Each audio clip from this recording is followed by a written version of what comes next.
So Infinix has outed recently a really interesting smartphone, and it's the Infinix Zero 35G. This smartphone is actually pretty interesting because of its design and also the hardware and also its price. So the smartphone comes with a Dimensity 8020 chipset, which is quite powerful. We also got your 6.78-inch Full HD Plus 144Hz AMOLED display. We also got here a 108 megapixel main camera. But the most interesting part in here is that we got the 50 megapixel selfie camera with the 4K 60 frames per second recording. This means that this smartphone is actually great for vloggers or for those people who loves to take videos using their smartphones. So what are we waiting for? Let's do a review of this one. Alright, so as you can see in here, we got here really nice design at the back. We got here the faux leather back design. We got here the Rome green color. I actually like the combination of the Rome green color and also the gold camera module. This one is made up of plastic, although it does look like metal, which is really fine. We also got here some really cool, nice touch in here, like screws over here, so it looks like that the camera module is screwed over at the back of the smartphone. As for the ergonomics, this one is really fine to hold because this one comes with a curve sides, which means that holding the smartphone is pretty comfortable, and it's also lightweight as well.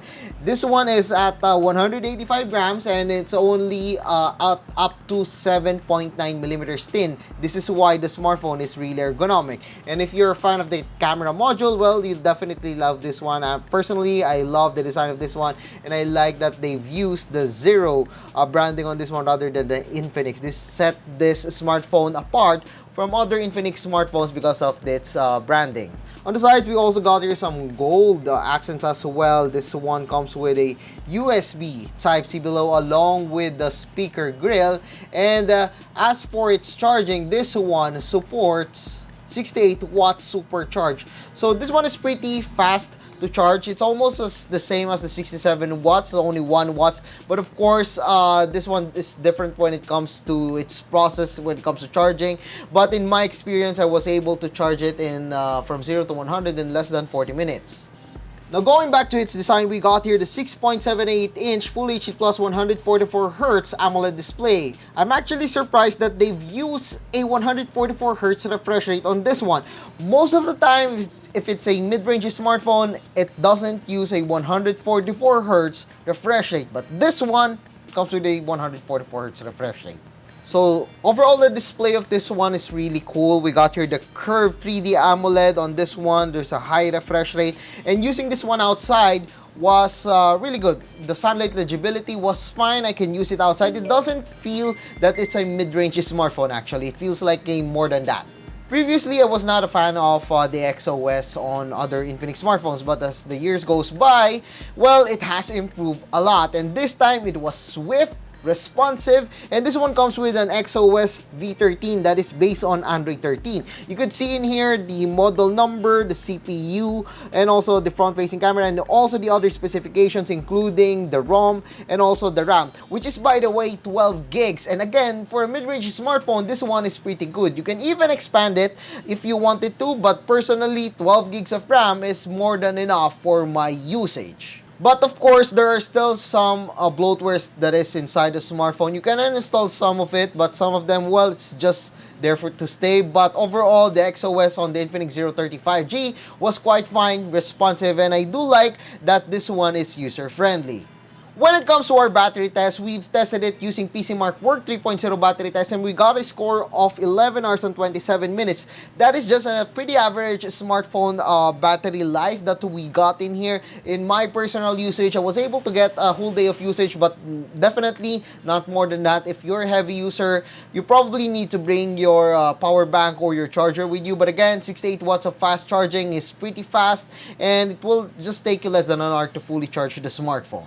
In our benchmarks, we got here pretty good scores for Slingshot. We also got here pretty good scores on Wildlife stress test with a really good stability thanks to its processor. We also got here pretty good score on Wildlife Extreme and also to Wildlife Extreme stress test, which proves that the processor of this one is quite stable. Similar can be said on the GPU score of the Infinix Zero 35G, which got a pretty good score for its processor.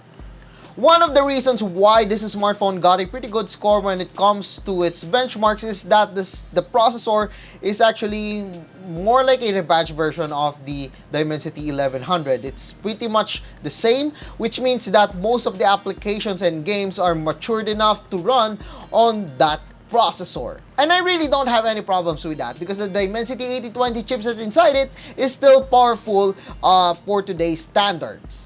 Now, let's get to the exciting part of the smartphone, the camera.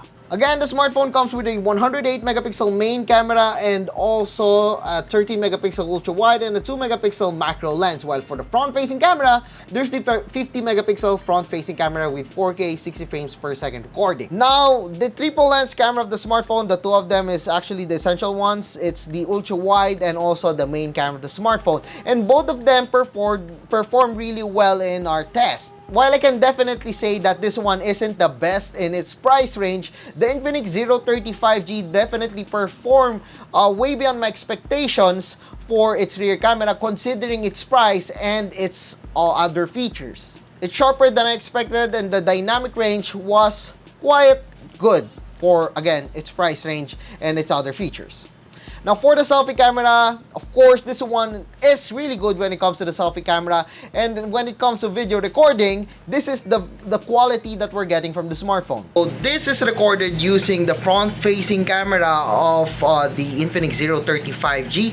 This is interesting because this one comes with 4K 60 frames per second, which is quite interesting for an affordable smartphone, especially with its selfie camera, which makes this an interesting vlogging smartphone. So if you love taking videos using the smartphone, you would definitely love the Infinix Zero 35G because of its powerful camera. And of course, there's the powerful chipset inside as well, which you would definitely love. Now I guess that's it for our quick review of the Infinix Zero 35G. This is a quite interesting smartphone, really nice design, really competitive pricing, and the hardware inside is quite good for its price range. So if you're looking for a vlogging smartphone, you should definitely consider this one because of its 4K 60 frames per second video recording on its selfie camera, which vloggers would definitely love.